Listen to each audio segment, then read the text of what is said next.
Okay, my friends, this is about as serious as it gets. They have just had another earthquake over in Turkey Syria area. 6.4 magnitude struck Antakya in a shake felt in Syria, Egypt, and Lebanon. Now, I think I have something to add to this. Some information that could be very important. Okay, let's see what we see here. This is ITV News. This is at the collapse in Antakya, Turkey, and in the Turkey Syria area. And again, they just had another major aftershock. Now, I'm going to just play this, and this is, he's walking over here to the cliff that comes down when they walked out and they found that something had collapsed. This is the world's newest valley. All right, this is, he's calling it the world's newest valley. These are sarcomeres. You see these stripes? Those are muscle sarcomeres. And they come out and they turn into these blocks, because that's how they pinch together to make muscles go. This is a pile of red blood. That's not blocks like this. That was where there was a big artery, and that artery drained out. And I'll show you on my specimen right here precisely what happened there. Now, is it because of all of the moisture being drained out? I think so. I think that's probably quite a bit to do with it. And this is, if that's the case, there's a lot of biology here, because it's not just right here. That's just not one spot and that's it. All the rest is biology too. Now, what can you do about it? Not much. The only thing you can do is stop pumping out of the ground, and I don't think that's going to happen. And the only other thing you can do is build in almost like an A-frame. I'm going to show you the construction style that I think would keep things from pancaking down, because this may be an unstable area forever. I mean, who knows? And there's a lot of places where they're having a lot of sinkholes. Sinkholes are happening all over the world. It's basically the same thing as this. Only a sinkhole is a different part of the biology. Normally, they would be in the lungs, where you have alveoli and the big round holes. Bloop, they pop right down, because alveoli are just round. And when they're normally a big round ball hole. And if it's on the surface, eventually it'll drop down. Sinkholes are happening all over the world. I think we just draining too much out of the interior of the earth. And there is no solution to this, except to let the earth replenish its water supply and fluids inside. And that, I don't see that happening, unless we can get free energy. And that's another one of my areas that I do cover. And we should be able to get free energy right now. But that's a whole nother discussion, but I've been having it for another 6 or 7 years, how to do that. And I don't think it's all that hard to do. They just achieved 200%, which means double they got back from using the same sort of technology I'm talking about. And they haven't even used the Venturi aspect of it, which makes it much, much better. Anyway, we need to cover all this. We need to be able to try to help the people on the earth so that we don't have these kind of catastrophes. This is absolute nightmare. And all of these people that are left there, they're in terrible, terrible, terrible trouble. You know, I mean, all we can do is try to help them and support them with aid and so forth, but I don't think this is going to be an isolated case. And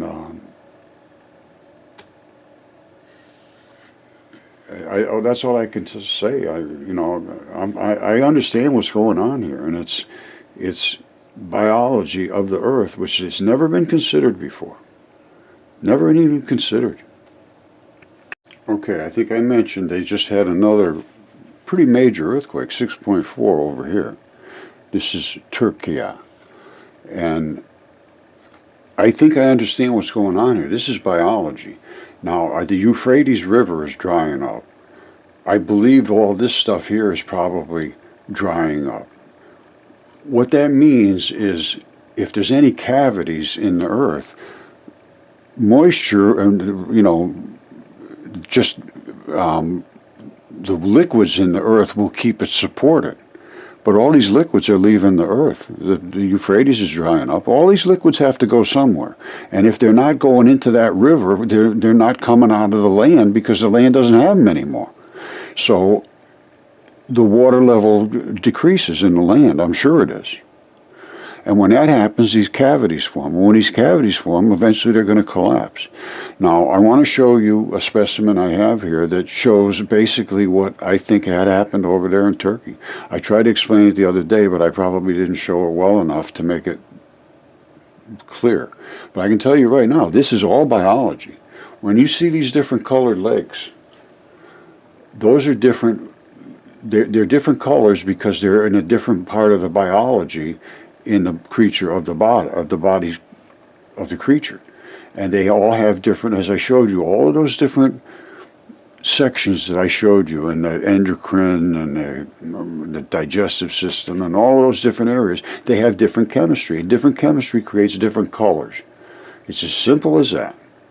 And these different colors right here represent different chemistry because there's some biology going on here. Here's another one over here. And salts and acids and so forth, those aren't just there for no reason. They're there because it's part of biology. All of this is biology. Now, what kind of a creature it was, I have no idea. There was creatures on this earth that nobody could possibly even imagine. And here's some more colored biology. Here's more colored biology. This is what happens in the digestive system and pancreas and endocrine glands and all that stuff. It makes different products for the body. The body is so unbelievably complex, and it needs all of these different colored chemistries to run.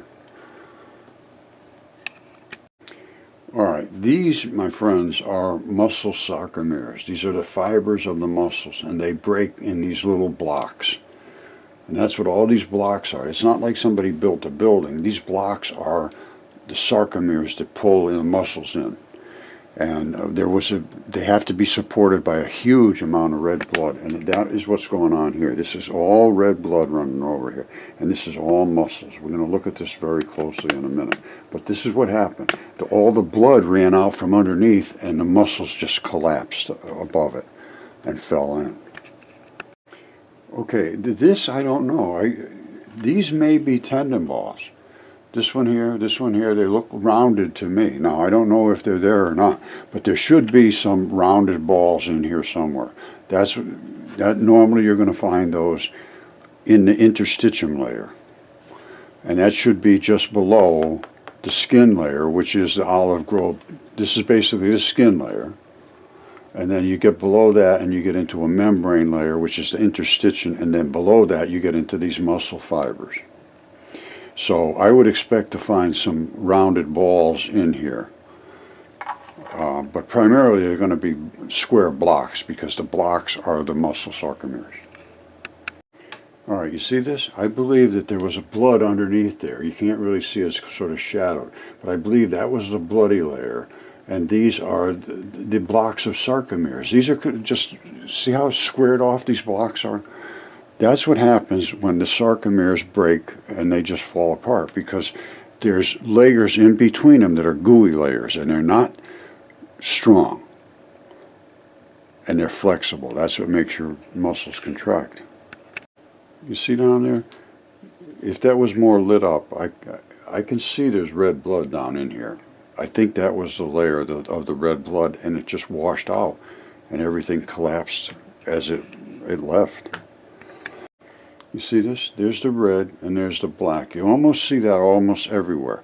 The red is the artery blood, and the black is the vein blood. They sort of run close to each other in most cases. All right, the terrain makes sense too, because it came around here and ran. This was like a hill apparently that ran down, and underneath that hill was the layer of blood, and the blood ran out from under it, and then everything collapsed. And I will show you that on this specimen right here. This is muscle. Let me get it set up. All right, this is the rock that I have on my bench here. I'm going to show you in a second. This is the layer of red blood, and it goes completely under the whole top. This whole thing, as I'll show you in a second, is a layer of red, really just powdery red blood that would wash right out if it was on a hill, which it had washed out of here. That's the artery right there. That's an artery. That's an artery. This is where the red blood ran out, and it just ran out because red blood is just, it's very fluid. It just runs right out. Now, of course, the tissues are altogether different. Now, this is muscle, and that's why it's so red here. It uses a lot of red blood. This is tendon, and then up in the back here, there's a bone. Here, actually, here's it right here. This is the same rock. Now, what are we looking at? We're looking at the bone that it invested into. This stuff here is like a real gluey stuff, really tough, which takes the tendon and locks it into the bone. Then you get to the muscle. The muscle is where you use all the red blood. All the red blood came out of here, and it's saturated. The whole area under the top here is completely coated with blood. On the other side, this is all blood, and I'll show you in the microscope in a second. And that's what's eroded out. And this one had two. See the other side here? It's the same thing. There's a red blood over there. Exact same stuff. That whole layer right there is all red blood. See, it'll show up. And it's, when I say red blood, that stuff is just like muddy paste. Look at it. It washes right away. Turn that right into, see it? It's just nothing like mud. That's all it is. It's red blood. Runs right out. And this other side, and you see it's everywhere. It's not just there. It's all over. This whole thing here. This is all red blood too. See it? It's very, very weak. You see? This is different. Well, the muscle is not as tough. Up here, it's tough, very tough. The surface. I don't know what this was, but there was definitely a bone here, and there's the center of where the bone attached. Can you see that? I don't know if you can or not. This is where the bone attached right here. And the muscle pulled in. Now, what happens is as the muscle goes along, the tendon is tough, very tough. It's almost weather resistant. This is different. The muscle will just deteriorate as bundles. You see the bundle all over here, these bundles, they just break. And the reason they break is because they're turned into real wet muscle. You see this? Now you should be able to see all these different little stripes when I put the water on there.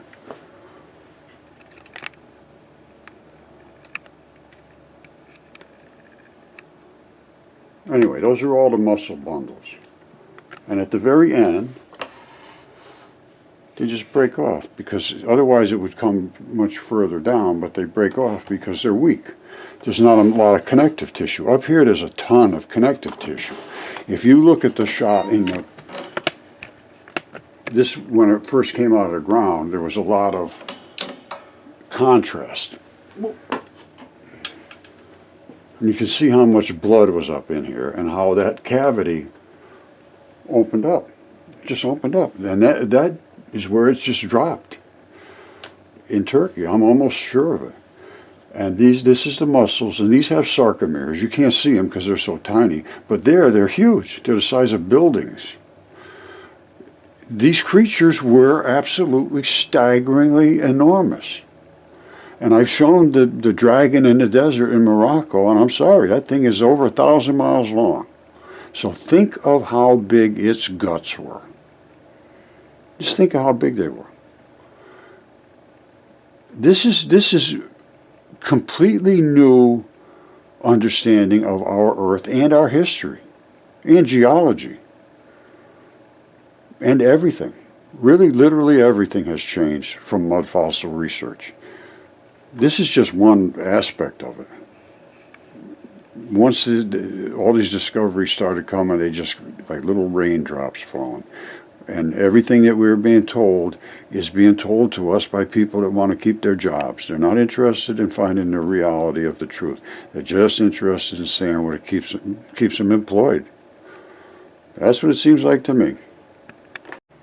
All right, you see this? This layer is above that red layer. There's the red layer right there. And below there's all this muscle tissue as well. Now, so we're built in layers. Now, I believe this layer at the top caved in. That's all I can think. And otherwise, that's on the top where the olive grove was. And these are the muscle sarcomeres, and they were right on top of that red layer that is really just like blood. And that's the layer right there that created a cavity, just like it created a cavity on this one. You see the cavity?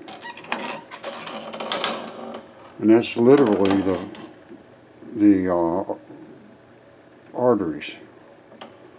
And that cavity just washed its way out. And the same thing there, that hill came over like this and down and then out. And I'll bet you right in front of where that spot was, they had the best growing conditions.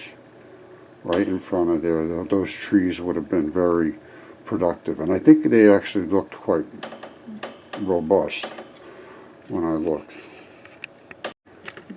You see how flat and blocky these things are? And you can actually see some red blood on that sarcomere. These are all the muscle sarcomeres, and it looks to me like the blood ran out from underneath this specific area, which was an artery. And down here, I believe it's very productive looking, those trees. And that would be where it would be the most productive, is where the red blood was running out. And it looks to me like this is how it evacuated this cavity. And then everything just collapsed. And you can see the blockiness. The blockiness that's sarcomeres, that's what they are. And they're exactly the same in us as they are in these gigantic creatures. Sarcomeres are sarcomeres. You know how I said if the red blood was running out down this hill, which appears to me that's what's happening. You see how productive those trees look? They look like they're really growing well. And that's what you're going to find where there's red blood in the soils and in the waters. Things grow very, very green. Very, very green. Okay, so here's my proof that green things grow extremely well where there's blood. You see this red and this black right here? You see that red and this black? Red is from blood. The black is also from blood. This is called magnetite. This is called hematite. It's just the artery blood and vein blood. Now, it's running from a dead, decaying dragon that's in the desert, and it's still got blood coming out to this very day, making this extremely green whenever any moisture flows out of here. This is just as green as it gets. And that's because blood makes things grow very, very green. And this is all blood. That's where he died. These are his dragon scales. You see these dragon scales? You think those are just mountains? They are not just mountains, trust me. Because he is Typhon, who is spoken of in Apollodorus 1.6.3. And here he is, his flaming red eye, and all of his flashy, furry, unkempt hair and some feathers or whatever he's got. And here's his throat, runs all the way down. And here's all those little fluty looking things they have in the parades. This dragon runs all the way from here to here. And he's on the ancient maps, the Atlas of Catalan, I think something like that, from 1375, shows his throat cut. And his throat was cut right there. And that was in the ancient text. His throat was cut by Jupiter's great and mighty sword, or Zeus, which is the same thing. One of them's Greek and one of them's Roman. and it's the same name for the same guy, or different names for the same guy. This is all the runoff of his body, and he was attacking this gigantic fish. Now, all I can do is bring out reality. You deal with it the way you want. I know this is shocking as hell, especially to somebody who's never seen it before, but there is no way to unshock it. It's shocking. It's just the way it is. Now, how do you deal with it? Well, we're living on it. We've been living on it. It's just the way it is. And now we should know how to take care of our resources and be a little more careful and look for these signs that maybe something's going on. And maybe even do a little different construction techniques in these areas. Well, just about any area now could be subject to some kind of a problem.